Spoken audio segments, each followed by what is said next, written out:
So the worst kind of people that you have to deal with in this life are people who can't see their own junk, but they can see it in others. And I've been thinking about it. I've been meditating it on all day, kind of on and off. And it's kind of hard to understand, but let me see if I can explain it.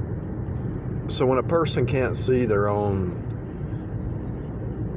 stuff, they don't think they're a sinner. They don't think they do wrong. They think that other people want to do bad because, in other words, we all have bad in us because you're born in Adam, the old Adam, and to overcome. So let's say whatever it is, whatever the sin that so easily besets you, and you overcome that. Then there's something else. The sanctification process is over time. And so you overcome, right? You overcome this, you overcome that. That's why I believe a narcissist can change. I don't believe they're set for life. I think they can change, but they have to admit their sin, and they have to admit that they're born in sin. But usually the people who are pointing but can't see these three pointing back, those people are actually probably the part of the hive. The reason they're part of the hive is because, think about this. Now really think about this. God is trying to convict somebody of sin, right? Before they can get saved, they have to admit they're a sinner. If you don't need God, Jesus said, I didn't come to call the righteous, but sinners. So everybody's a sinner, but the self-righteous who don't think they sin, Jesus didn't come for them. So he's trying to show everybody that they're born in sin and they need a Savior. But most people who can't admit that or see that, those are the hardest to deal with, because think about it. Think about why they're looking at others to find fault, but they can't. The very thing that they're looking, look at your tire, it's dirty. But they can't see that their own tire is dirty. Look at your car, it's dirty, but they can't see that their own car is dirty. Look at your windshield, it hasn't been cleaned in 6 months, but they can't see their own windshield. My point is, the reason they're looking at others and pointing to others is it's a deflection. So God is trying to convict every man, woman, and child of sin. Like when the prophet went to David, he told him the story, and he said, "Who is this man? Let's do him in. Let's get him." And the prophet said, "You're the man. You're guilty." So you can use parables. You can use on these people. They have a blinder, right? You can tell a big story and say, "Look, here's the parallel. It's you. You're the one doing it. You're the one guilty." And so what happens is, I noticed over the years, these people that can't see their own stuff, they can't look in the mirror, they can find something that you're doing wrong, and I really think the reason they hang out with you, or they're trying to find something, they think they're up here high and mighty and they never do wrong, right? But the reason they hang out with somebody who they think is doing wrong is because they're always pointing, they gotta deflect to somebody. They can't be alone and see their own sin. They can't be by themselves. They can't admit it. They can't take it. So they have to have somebody to deflect their sin. So when God is saying, you're a sinner, get saved, and he sends a prophet and says, you're the man, or you're the woman, you're the one, you're guilty. And the prophets keep going, and they just can't. See, David repented. He could have killed the prophet, but he repented and got right. But most people don't. They can't see their own stuff. This is what I'm talking about when I say most people are not introspective. But this takes it a little bit further. It's not just about being introspective. It's about crying out to God and say, I'm guilty. But even the ones, a lot of them, they claim to be saved or whatever, but they still get mad at somebody else for they did this or they did this or they did this, and they never can see their own stuff. And it's hypocrisy within, and it's so deep, it's so rampant, and it's so wild that they can't see it. It blows your mind. The very thing that they're pointing at, a lot of times when you talk to them, I mean, you've done this, I know you have. You've listened to somebody. The very thing that they're saying about somebody else, they are guilty of. To admit it, for them, is like jumping off a bridge or something, or like they can't admit it. Now, I'm not saying a person should admit everything to everybody, but I'm just saying it's really none of your business. But if somebody just keeps on and on and on, and you say, okay, I've had enough. Look, what are you doing? You're just as guilty. You're just as guilty. I use this example. I shouldn't use this example, but I'll use it anyway.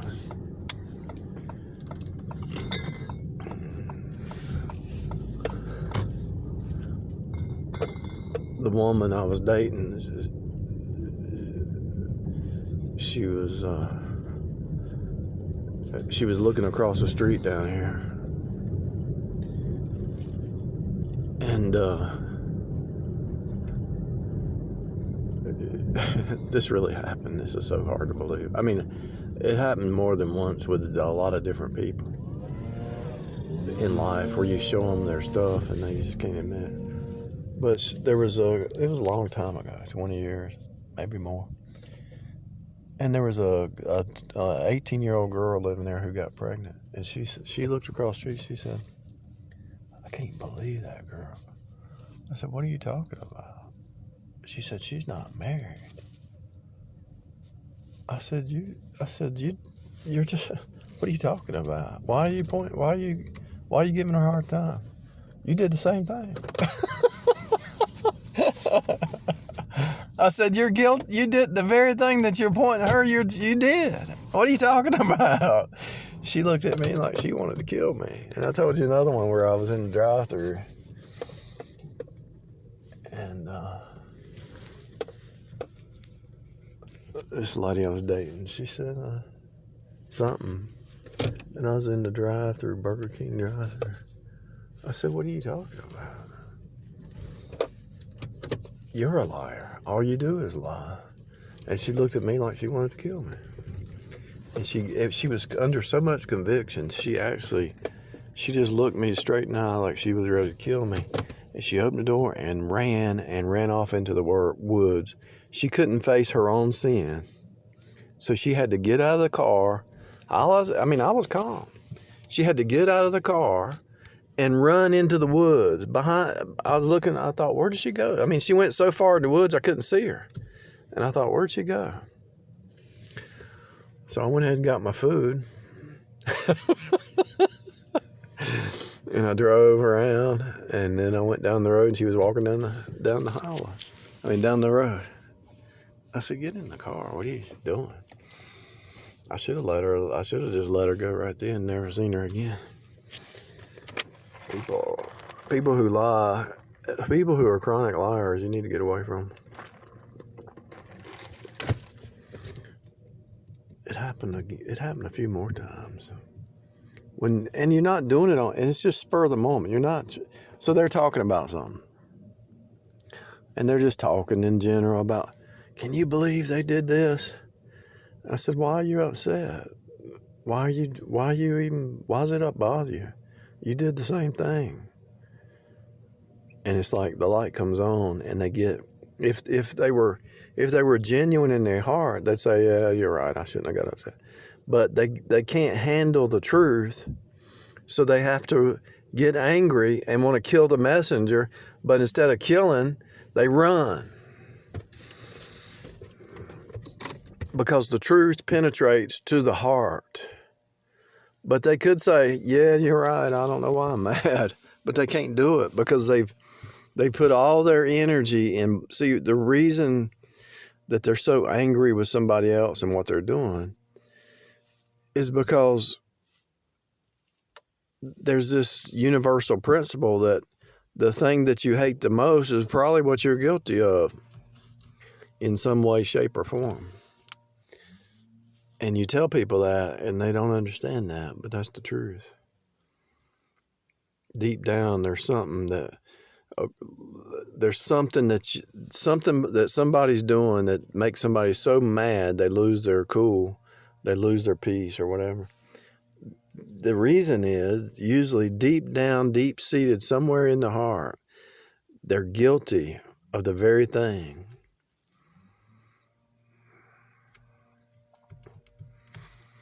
I've seen mothers and women get mad about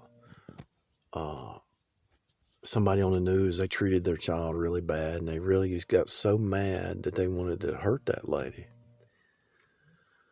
But if you really talk to them long enough, you find out they had a temper. They've been mad. They might have spanked their child too hard, or they might have did something. They're guilty. Usually, maybe not to the same extreme, but deep down there, it's reminding them what's happening is that's reminding them of what's happening in their heart.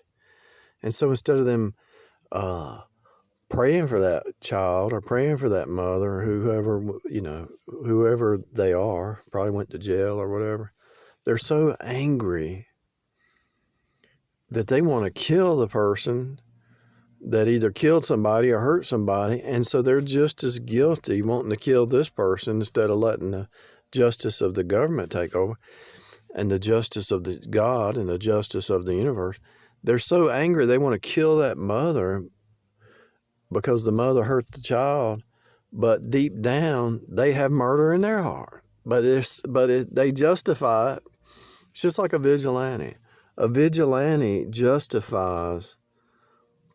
The Bible says, don't take vengeance. Vengeance belongs to the Lord. He says, I will repay.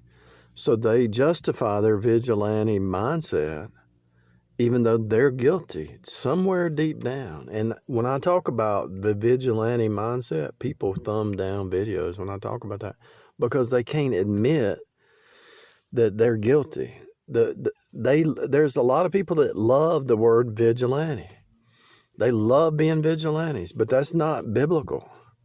And that's why V is for Vendetta is so popular, because the human heart thinks that their God, thinks that they know all the details and all the data. They're the judge. They're the God. They're the judge of this thing. They think that it's okay. I'm actually watching somebody do something crazy over here. But this guy, some strangers just walked up this guy's house.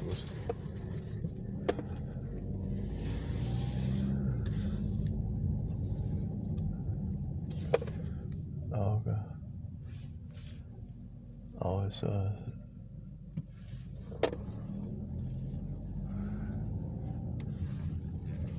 that's the telephone company. I thought he was getting into somebody breaking into his house or car or something. He just came out of nowhere and walked up to the guy's house like it was his house, you know.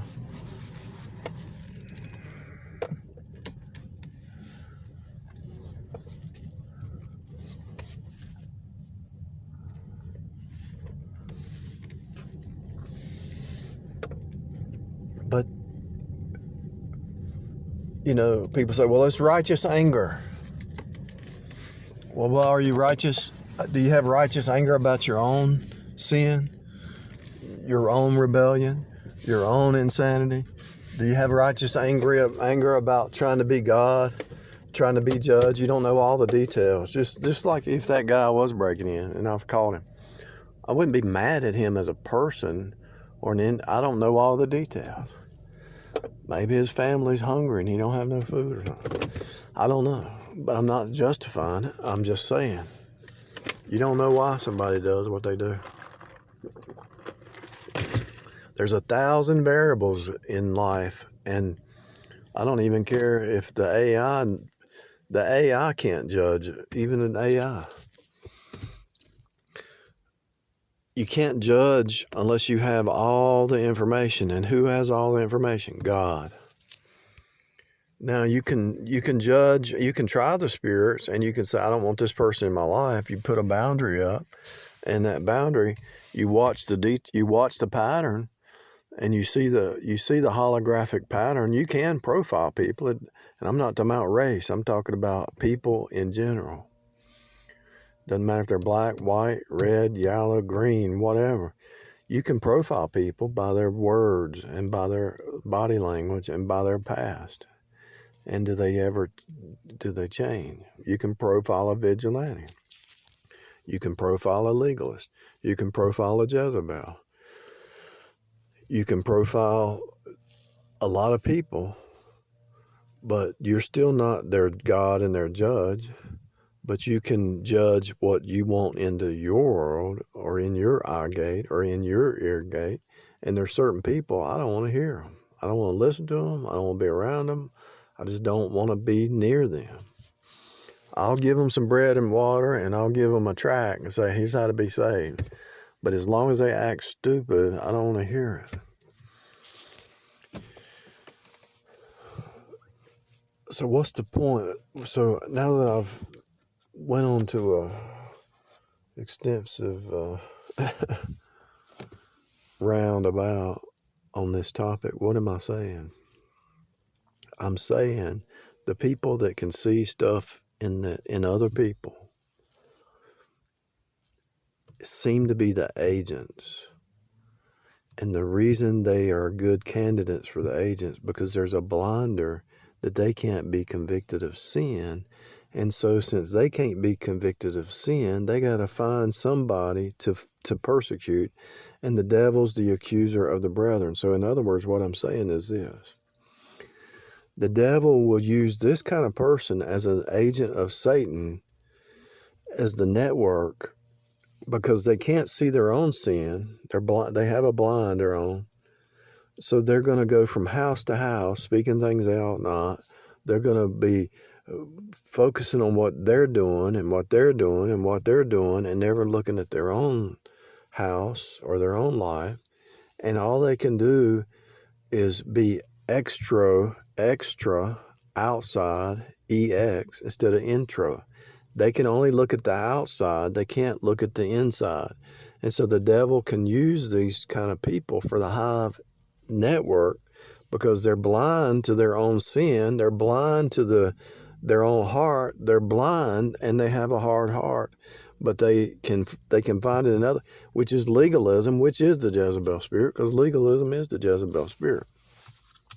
Because legalism, and this is what most of the cults and isms are. It's a works-based system.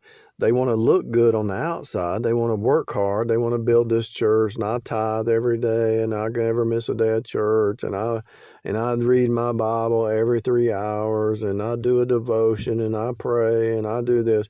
They are under a rule-based system. And so the devil likes that because it's against faith alone. And so these cults and these isms and these kind of people are what build up that hive network. Because think about it. They're under so much conviction by God that they have to deflect it, and they have to put it on. They have to always find somebody else's sin, because they can never admit their sin. Now think about this. If you can never admit your sin, you lied, you cursed, you got drunk, you did this, whatever, you cheated, you did this. If you can never admit you're guilty, ever, every day they got to find somebody else to convey that sin to. Look what they did. They're gossiping. Look what they did. They're cheating. Look what they did. They're doing this. They're drunk. Look what they did. They cannot admit. So they always have to constantly, because if the Holy Spirit's trying to convict them of their own sin, they have to always be conveying it to somebody else and putting somebody under rules, under the law, under the flesh. They have to push their stuff onto somebody else all the time. And so this is the AI network that's going. So this is going on all the time.